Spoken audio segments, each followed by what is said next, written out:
You're in the bullpen. You might want to watch where you're stepping. Here's American Shorthorn Association CEO Montie Soules. Well, welcome to the Shorthorn Bullpen. We're here at the NCBA Trade Show and Convention in Orlando, Florida.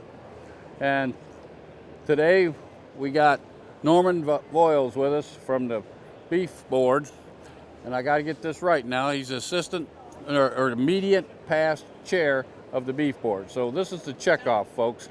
This is where our beef dollars go, the dollar a head that we spend every year on the cattle that are sold. So we're going to visit with Norman a little bit here about some of the things about the Beef Board and give you some updates on things. So I'm going to start off with, from your personal standpoint, give a little background that would get you to participating in the Beef Board, that would get your interest in this area. Sure. I'm from Indiana, central Indiana, and served on our state Cattlemen's board.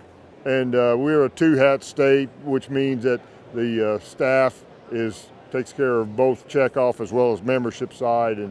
And when I termed off as president, why an opportunity came up to maybe be on the Beef Board. And I'd always had an interest in that, knew that, lots of dollars come in, and, you hear some maybe not so good things about the Beef Board. And I thought, I would like to get involved in that and find out for sure what's going on with that program. And so had the opportunity in 2017, got nominated by Secretary Perdue, Sonny Perdue, and that's a 3-year term, and then got renominated by Secretary Vilsack to finish my second 3-year term.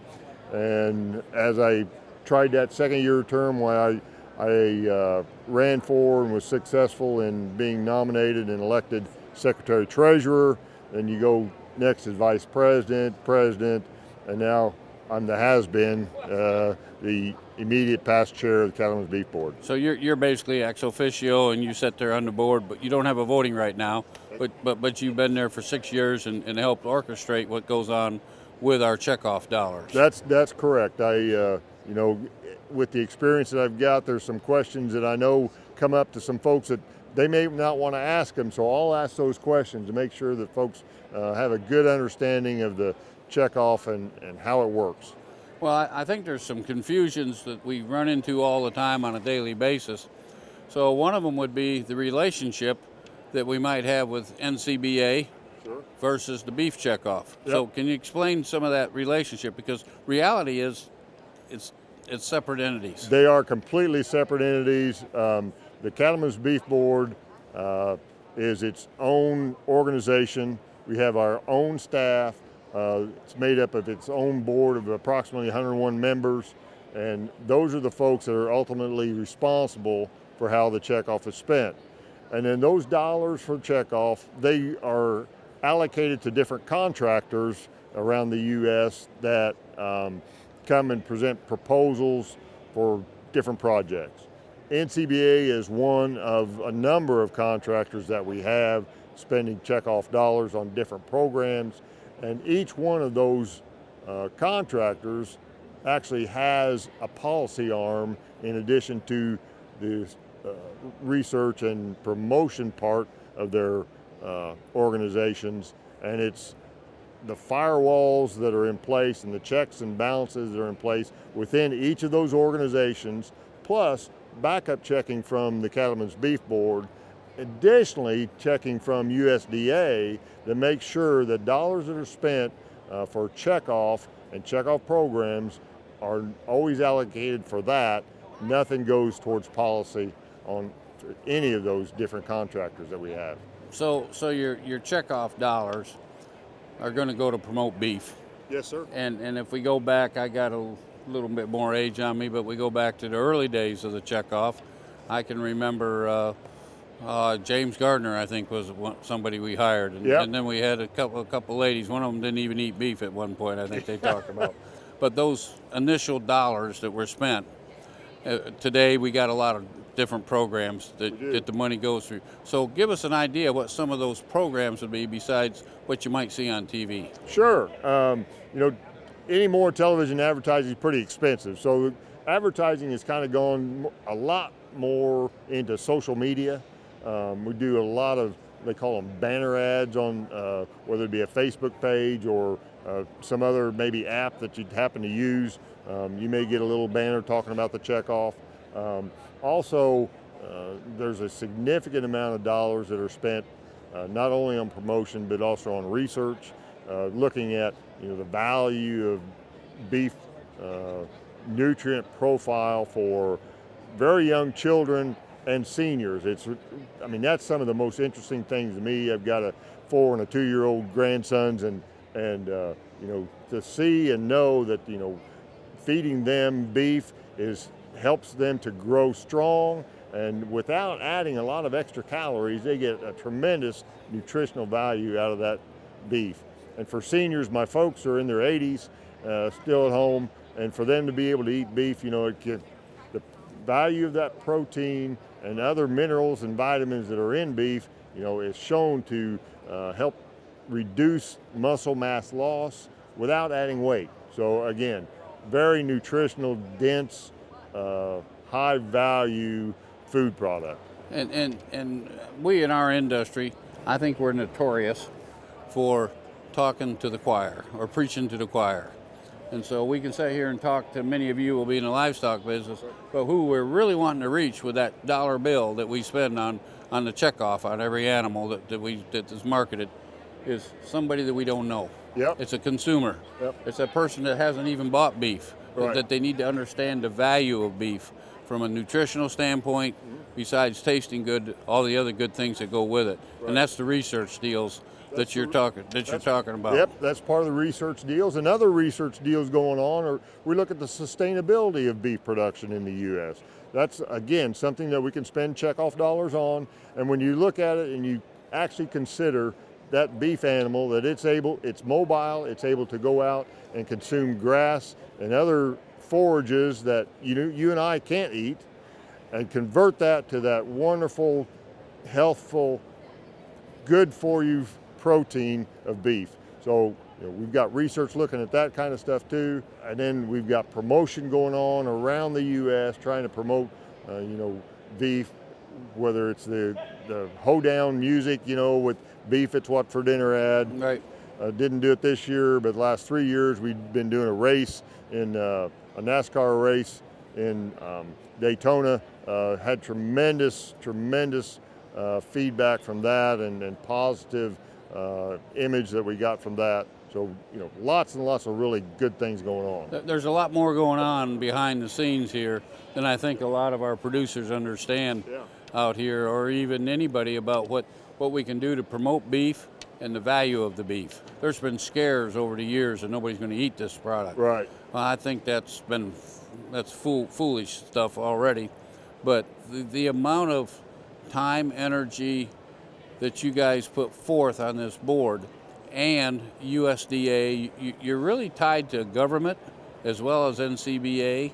You've got a connection in there that I don't think everybody totally. I probably don't really totally understand it. Every piece of literature that's put out by the Cattlemen's Beef Board or any of our contractors has to be vetted by USDA because of some rules of all checkoff programs. You can't disparage other products. It has to be truthful, of course, and has to be of a timely fashion as well. So, those are the things that every contractor that we have has to do. NCBA, again, they are the largest contractor that we have, but we also, again, we work with the U.S. Meat Export Federation. We work with American Farm Bureau Foundation for Agriculture. We work with the Meat Import Council of America. We work with the North American Meat Foundation. So, a number of different programs that are done by a number of different contractors, including veal. We've got a couple of different veal contracts going on because they pay into the checkoff as well. So does every dairy cow that's sold. It pays into the checkoff. So, how many total dollars would the checkoff get a year, roughly? In 2023, fiscal 23, which the fiscal year ends on September 30, we collected somewhere in the neighborhood of $41 million. And by the time that we pay costs for administration and USDA oversight and litigation fees and a couple of other things, why they had the Beef Promotion Operating Committee had approximately $38 million to spend on projects. Now the contractors that had come in had asked for, I believe the number was nearly 50 million. So the Beef Promotion Operating Committee is the actual committee within the beef board that does the heavy lift on trying to determine how much dollars is allocated to each of the different contractors and each of the different programs that the contractors are bringing forth. And that Beef Promotion Operating Committee, well, it's made up of 10 members from the Cattlemen's Beef Board. It's also made up of 10 members from the Qualified State Beef Councils from around the country. And it's those folks that get together and make the vote that determines how many dollars go to which. And the vote has to be 2/3. So of those 20 people, for any motion to pass or any approval to have, you got to have 14 out of those 20 people to agree. You got to have a consensus. You do. You do. You got to have a consensus. The thing that impresses me the most about those numbers is the low amount of administrative fees. When you collect 41 million and you still got 38 million to disperse. Yep. A lot of people think there's a lot of overhead. That's pretty small percentage of overhead that they should be pretty proud of what the job that you're doing and your board's doing to keep it that way. Yeah, and that administrative fees are capped by the 1985 Act and the 1986 order at 2%. Okay. So when you determine what that is, that's all that we're going to get to do those administrative fees. That makes a huge difference because your dollars are going to go to work for your product. They sure are. They're not going someplace else. That's right. And you can't say that about a lot of other places. Yep. We're also required by the order to, with at least every 5 years, do a return on investment study. And the last 2 return on investment studies that were done, each showed that for every dollar that was invested in programming, there was over an $11 return to that dollar to the fed animal or to the industry. So, you know, we feel like that's a pretty good return. It's making a big difference. I mean, I can see the differences over my lifetime that since it come, and that's a huge dollar. If every company could talk that way, let alone a nonprofit, it would be amazing if you could have that kind of return on investment when you talk the real money on the factors. Yep. So I got a question that kind of is curious to me a little bit. So you don't really get into the grading side of the cattle, do you? Or do you talk about how the quality of the beef or grading or any of that in your decisions, or does some of your research money go that direction? Some of the research, and then also some of the information that goes back to producers and stakeholder education does deal with that. When we talk about the Beef Quality Assurance Program, that kind of is involved with that, and that's a checkoff program where folks learn how to do vaccinations. They've learned, stockmanship in treating animals, working them calmly. These are all trainings that have been paid by checkoff dollars. Right. In 1985, when this all came about, we were looking at food service at restaurants. There was almost 1 in 4 steaks that were unacceptable. Exactly, I remember those days. Yep, and now, you go to a steak restaurant and it's very, very rare you ever find a bad one, unless you overcook it. Right, So. No, you can't help. Some people will do that on you, but no, that's been a huge change in the quality of our beef product that we talk about that I think a lot of people miss. But a lot of that's genetics, a lot of it's promotion, a lot of it is understanding producers, understanding what you're doing, that we got to have a better product, and it's got to be consistent. And for the public out there. Yes, absolutely. So as you look at the Beef Checkoff program today, and we think about the history of it, you've been part of it now in your 7th year, and you visualize the forward thinking of where we're going. Where are we going with the Beef Checkoff in the future, do you think? Well, it's going to continue to be a challenge in that, we're collecting $42 million, but to be an effective program and to be able to keep those administrative costs at that 2% is going to be increasingly difficult with those dollars. You know, we're going to have to do something to figure out how to increase money so that we can help out these programs and do them effectively. You know, when you look at some of the other commodity that have checkoffs, beef ranks 7th as far as total checkoff dollars. And that's pretty amazing. And when you consider that dollar, it's the same dollar that was collected now that was started in 1985. That dollar's worth 35 cents. Yeah.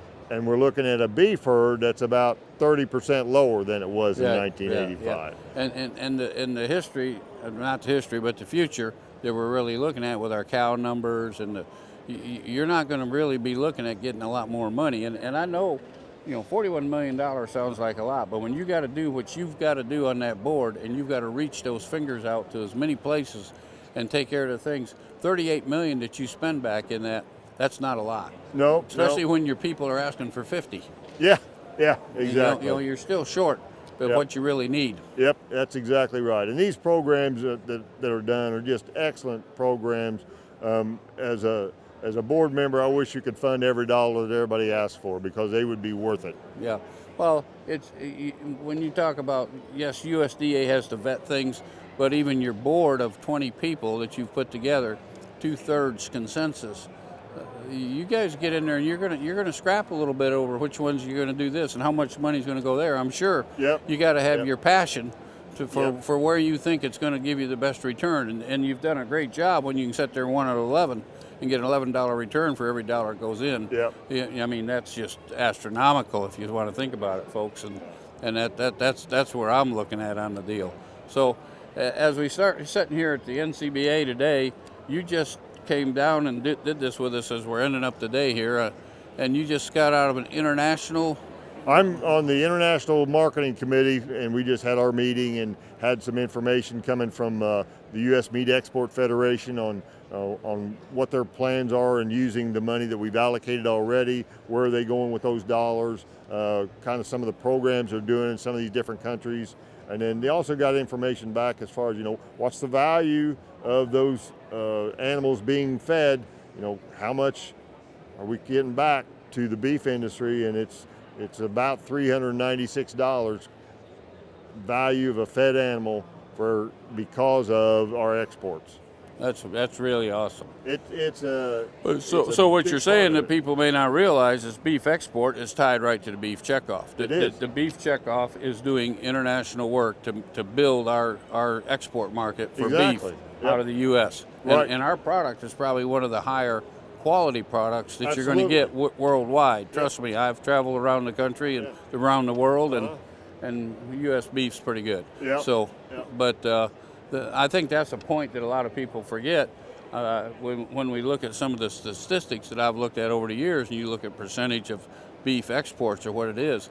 You guys are affecting it. Your committee, your board, everybody, you have a major impact on how much we're going to really be able to export, because you're doing the research data and promoting it in other places, so they'll buy U.S. beef. Yep, and what's really interesting about that too is that a very large portion of that $396 is coming from stuff that you and I don't normally eat, whether it be beef lips, tongue, stomach, you know, things like that. You know, we're not going to eat that, but there is extra value in that if we can send it overseas and for those folks to buy it and use it. Yeah, no, it's different worlds, different ways, but we got Norman Voyles here from, you're from Kansas now, or are you Indiana. from Indiana? You're from Indiana yet? Okay, and from the Beef Checkoff board, and he's immediate past chair of that board, and he's filling out his term. They won't let him vote anymore, but he's had his contribution for the last 6 years, and he understands that.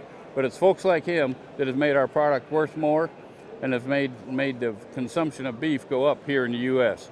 And we're here at the NCBA convention here in Orlando, Florida, and we're going to sign off on the Shorthorn Bullpen now. It's Montie Soules, your host from the Shorthorn Bullpen.